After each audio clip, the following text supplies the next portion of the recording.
Ya, assalamualaikum warahmatullahi wabarakatuh. Perkenalkan, saya Wisnu Wirandi, calon guru penggerak angkatan 9 dari SMP Negeri 1 Jember, Kabupaten Lebak.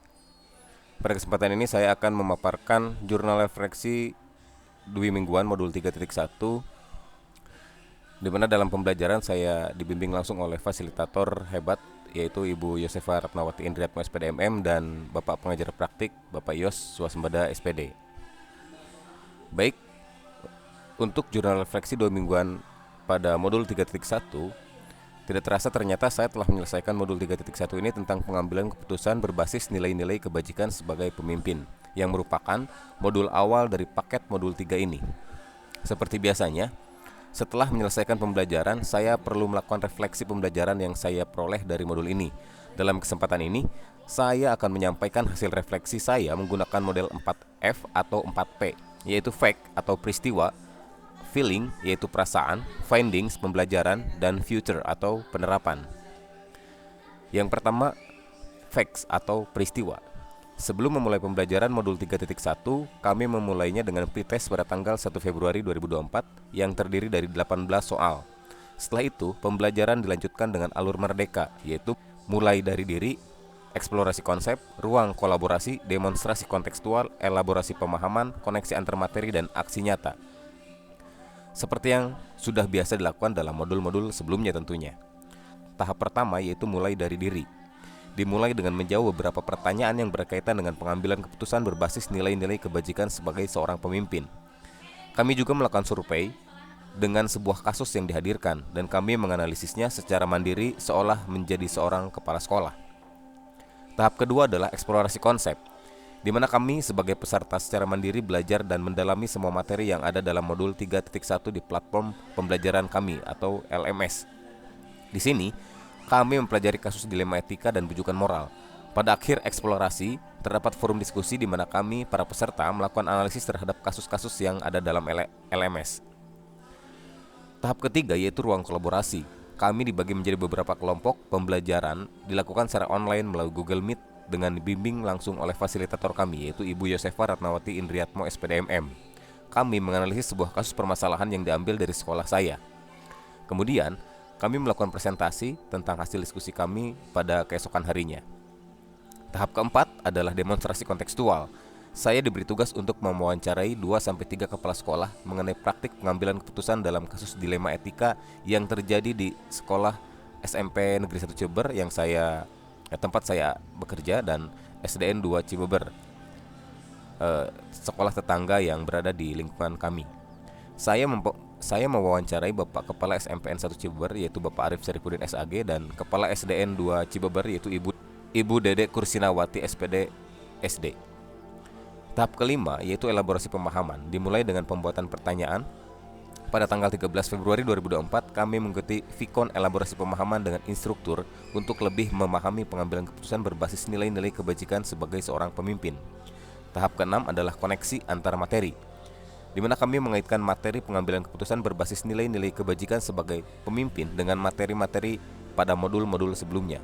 Terakhir, tahap aksi nyata, mengharuskan kami, peserta, untuk mempraktikkan proses pengambilan keputusan, paradigma, prinsip, dan pengujian keputusan di sekolah kami. Baik, berikut ini adalah dokumentasi saat di ruang kolaborasi 3.1, di mana kami melakukan diskusi kelompok pada tanggal 6 Februari dan melakukan presentasi pada tanggal 7 Februari. Berikutnya, feeling atau perasaan. Perasaan yang muncul setelah menyelesaikan modul 3.1 adalah perasaan penuh syukur.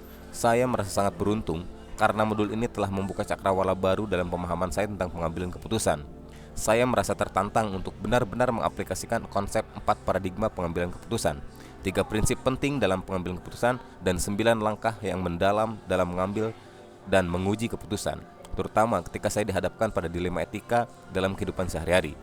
Saya menyadari bahwa kemampuan mengambil keputusan yang tepat bukan hanya sekedar keterampilan, tetapi juga merupakan pondasi utama dalam menciptakan lingkungan sekolah yang positif, kondusif, aman, dan nyaman bagi semua pihak yang terlibat dalam dunia pendidikan. Yang ketiga adalah finding atau pembelajaran. Dari modul 3.1, saya mendapatkan pemahaman penting tentang bagaimana pengambilan keputusan harus didasarkan pada nilai-nilai kebajikan. Saya belajar bahwa sebagai pemimpin sangat penting untuk selalu berpihak pada kebaikan murid, dan memastikan bahwa setiap keputusan yang dapat diambil dipertanggungjawabkan. Selain itu, saya juga memahami bahwa tahap awal dalam menghadapi permasalahan adalah mengidentifikasi apakah ini merupakan dilema etika atau bujukan moral.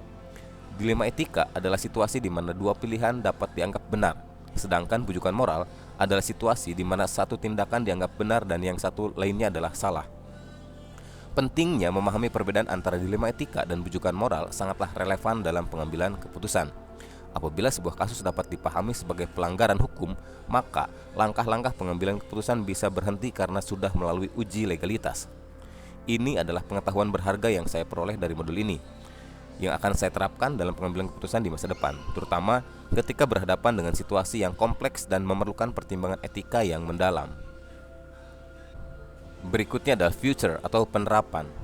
Dengan pengetahuan yang saya peroleh dari modul 3.1 ini tentang pengambilan keputusan berdasarkan nilai-nilai kebajikan, saya merasa lebih siap untuk menghadapi situasi dilema etika di masa depan. Saya berniat menerapkan 4 paradigma pengambilan keputusan, 3 prinsip pengambilan keputusan, dan 9 langkah pengambilan dan pengujian keputusan dalam setiap keputusan yang saya ambil. Selain itu, saya juga berkomitmen untuk berbagi pengalaman dan pengetahuan ini dengan rekan sejawat saya, sehingga kami semua dapat mengambil keputusan yang lebih baik dan lebih etis yang selaras dengan nilai-nilai kebajikan universal dan bertanggung jawab terhadap kesejahteraan murid. Dengan demikian, saya percaya bahwa penerapan prinsip dan langkah-langkah yang saya pelajari dalam modul ini akan memberikan kontribusi positif pada lingkungan sekolah saya dan akan menciptakan suasana pembelajaran yang lebih kondusif, aman, dan nyaman bagi semua pihak yang terlibat dalam dunia pendidikan. Dengan berfokus pada nilai-nilai kebajikan, kita dapat memastikan bahwa setiap keputusan yang diambil akan memprioritaskan kesejahteraan dan perkembangan murid yang pada akhirnya akan meningkatkan mutu pendidikan di sekolah kita. Berikut ini adalah dokumentasi wawancara saya saat saya lakukan kepada Kepala SMP Negeri 1 Cibeber dan Kepala SDN 2 Cibeber. Baik, Bapak Ibu guru hebat dan mengagumkan, terima kasih, semoga bermanfaat. Salam guru penggerak, salam guru Indonesia, salam budaya, salam lestari, dan salam literasi dari saya, Wisnu Wirandi. Boom!